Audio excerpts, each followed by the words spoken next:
Tomorrow is the winter solstice, the shortest day of the year, and yet it's my favorite gardening day. Stick around to find out why.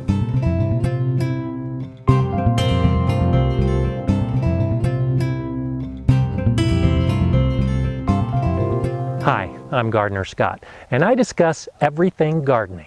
Today, it's my favorite gardening day of the entire year.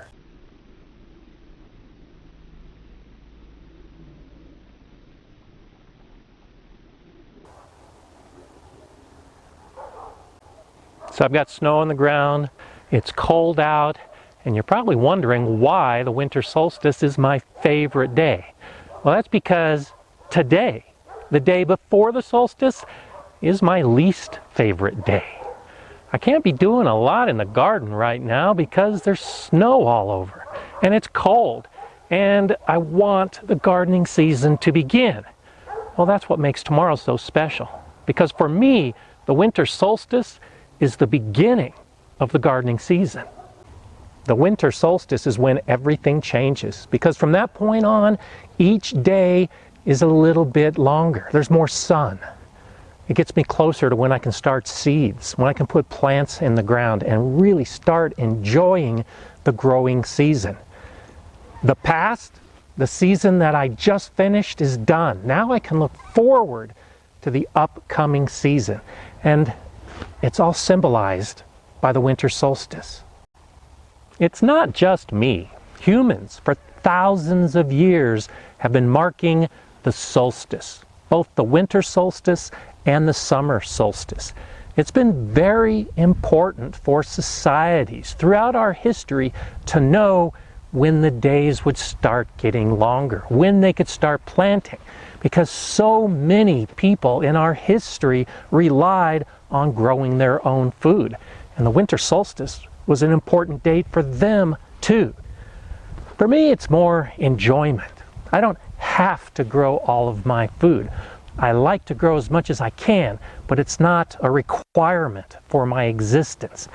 But I do consider myself in good company with all those who came before that recognize the importance of this day.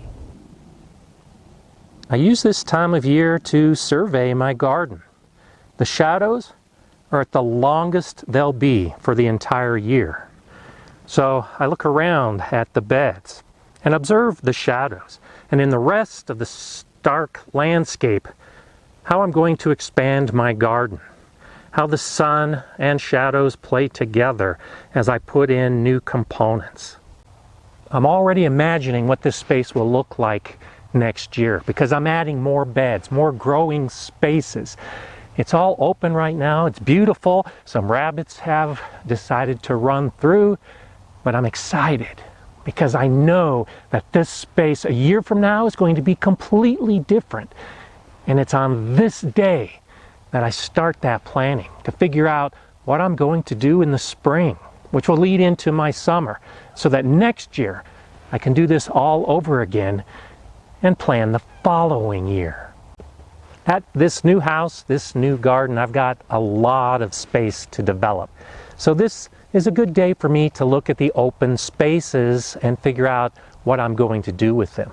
But even in my previous gardens that were mostly built out, that had very little room to add new things, I still use the winter solstice to try to figure out how I might change some of the things that had happened in the past, how I could modify some of my gardening operations, and still try to figure out the new things that I could build, the way the garden could transform for the next year.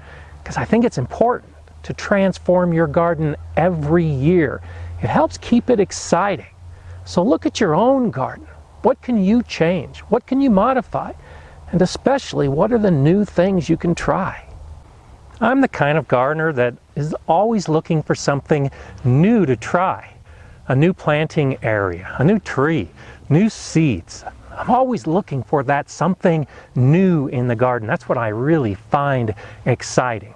And so I use this day, the winter solstice, as the day to really start that search for the new things. I've been receiving seed catalogs for a few weeks now, and so because it's still so cold and miserable outside for the next month or so, it gives me plenty of time to start looking through some of my favorite catalogs, trying to discover those new things that I want to try this year. Sure, there's a lot of the old stuff that I will repeat. There's nothing wrong with that. But it's the new, exciting varieties and looking at these beautiful pictures that really gets me going. And every day that the sun stays out longer, it gets me closer to growing some of these wonderful plants. It's also exciting for me to think about the other half of the world. While I'm enjoying this winter solstice, well, they're enjoying the summer solstice. All of my friends in Australia, New Zealand, South Africa, the southern hemisphere, for them, they're right in the middle of the growing season. And so I love watching some of my favorite videos from gardeners in that part of the world, because that just adds to my excitement. Because I know it's almost here. Yes, it's 6 months away, but every day brings me closer to my summer solstice. Of course, everything doesn't happen all on the winter solstice. It's not such a magical day that all of these things I want to accomplish are done overnight. It's not that magical. But it is a great day. For me, it's that point in time where I can look forward to an entire year. And it all starts on the solstice, my favorite gardening day. How about you? How do you feel about the winter solstice? Am I delusional? Is this excitement misplaced as I sit in the field of snow?